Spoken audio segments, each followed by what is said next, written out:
Hai, Assalamualaikum. Selamat pagi. Bertemu lagi kita dalam video penerangan sejarah tingkatan 2. Kita dah belajar pun bab 3 ni sebenarnya pada minggu lepas.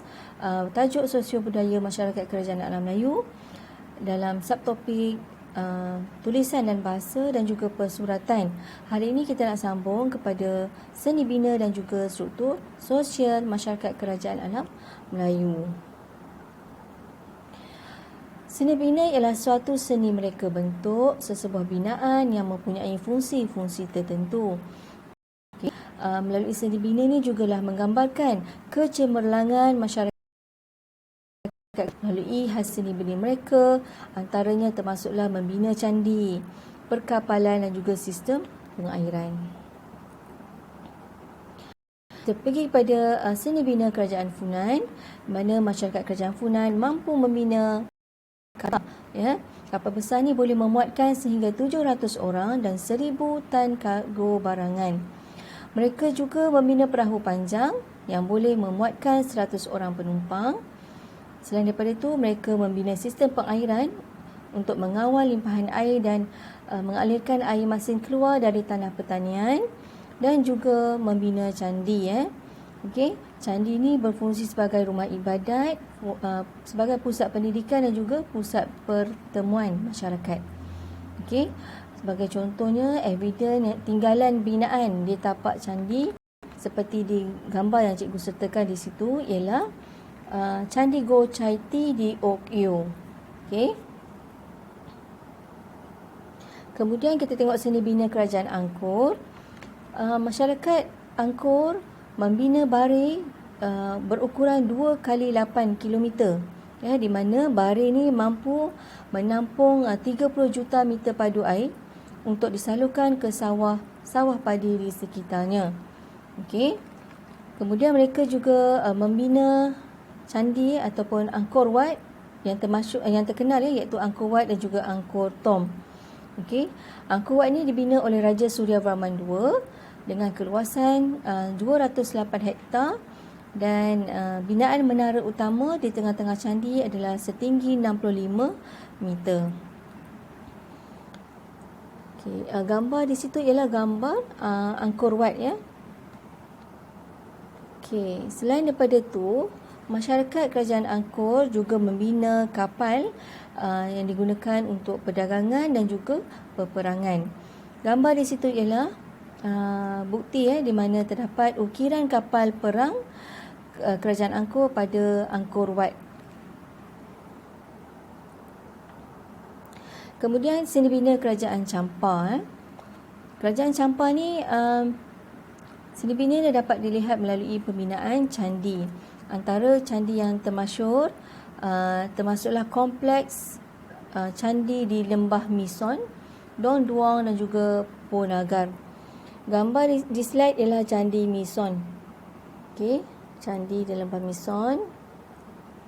Kemudian ada gambar tersebut di slide seterusnya ialah Candi Po Nagar. Kemudian kita pergi ke seni bina kerajaan Sriwijaya, di mana masyarakat Sriwijaya juga membina candi. Antara candi yang terkenal yang masyhur adalah Candi Muara Takus seperti di gambar di slide sebelah kanan, dan juga Candi Muara Jambi di Sumatera, gambar di sebelah bawah.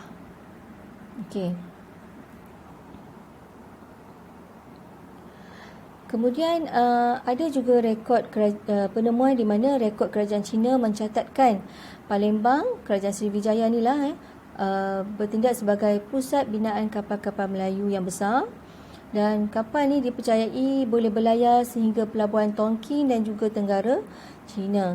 Jadi di sini membuktikan bahawa kerajaan Sriwijaya sebagai salah satu pusat binaan kapal.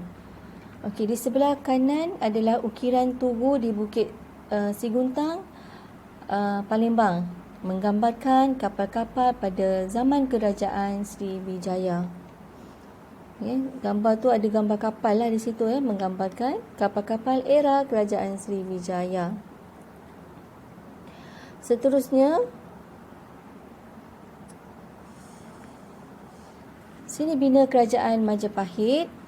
Kerajaan Majapahit membina banyak candi semasa era kegemilangannya, antaranya yang termasuk Candi Tikus di Jawa Timur di sebelah kanan slide dan juga sebelah kiri slide ialah Candi Ceto di Jawa Tengah. Selain daripada itu, masyarakat Kerajaan Majapahit juga membina pintu gerbang.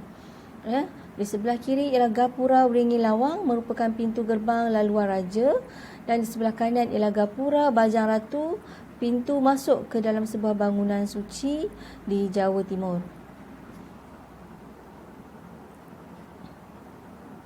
Kemudian seni bina Kerajaan Kedah Tua.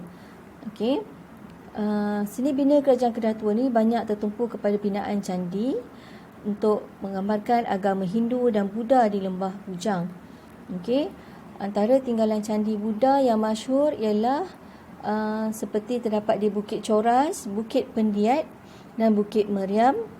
Dan tinggalan candi Hindu yang masyhur ialah seperti terdapat di Bukit Batu Pahat dan juga Bendang Dalam. Kedua-dua candi ini walaupun bagaimanapun mendapat pengaruh seni bina daripada Kerajaan Chola India.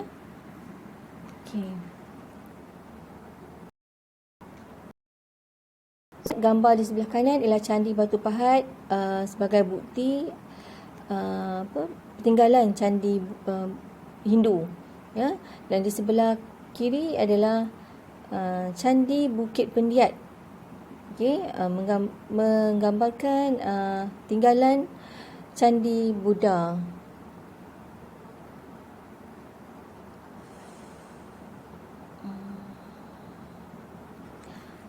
Seterusnya adalah Kerajaan Gangga Negara. Penemuan patung Buddha diperbuat daripada gangsa setinggi 18 meter yang ditemui di Tanjung Rambutan ada sebagai evidence ataupun bukti pada seni bina yang ada di Kerajaan Gangga Negara, dan juga binaan patung Buddha yang terdapat di Sungai Siput dan Pangkalan, nama sekarang Ipoh. Dan seni bina ini menerima pengaruh Kerajaan Gupta daripada India, ya. Okey.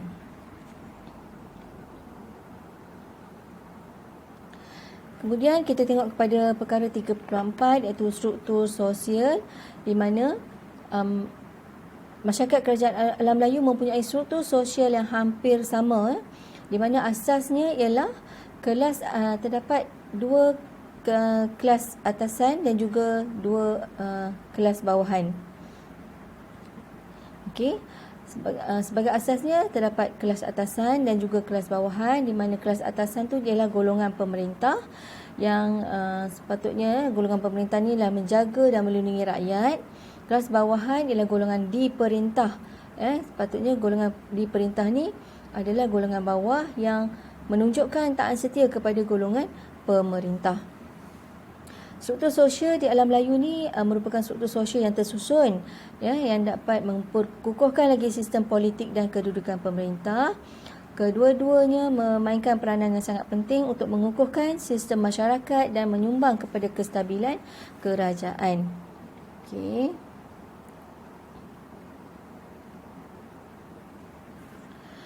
Kita tengok muka surat 49, di mana di situ terdapat cikgu sertakan, ya, struktur sosial masyarakat Kerajaan Alam Melayu yang hampir sama tadi.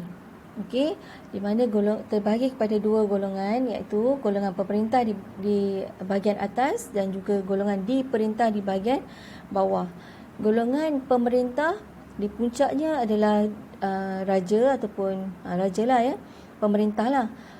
Di bawah pemerintah dibantu oleh golongan kerabat diraja dan juga bangsawan.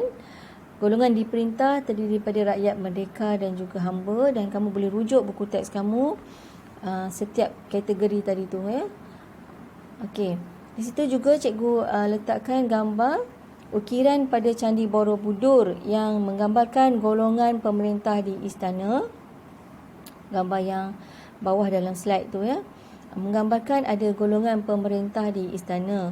Dan juga gambar yang bahagian atas tu ialah ukiran pada dinding Candi Bayon Angkor, menunjukkan aktiviti rakyat sedang menimbang barang semasa berjual beli.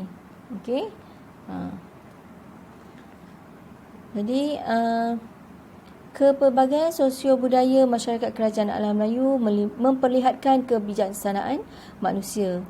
Perkembangan ini menunjukkan bahawa masyarakat kerajaan alam Melayu saling bekerjasama untuk mempertingkatkan kehidupan mereka.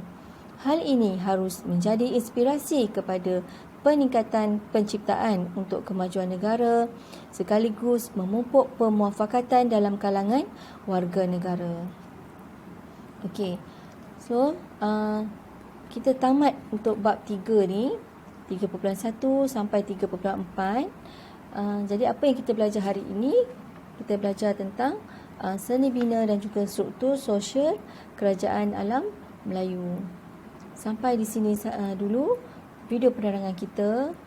Sehingga kita bertemu lagi insya-Allah pada masa akan datang. Terima kasih.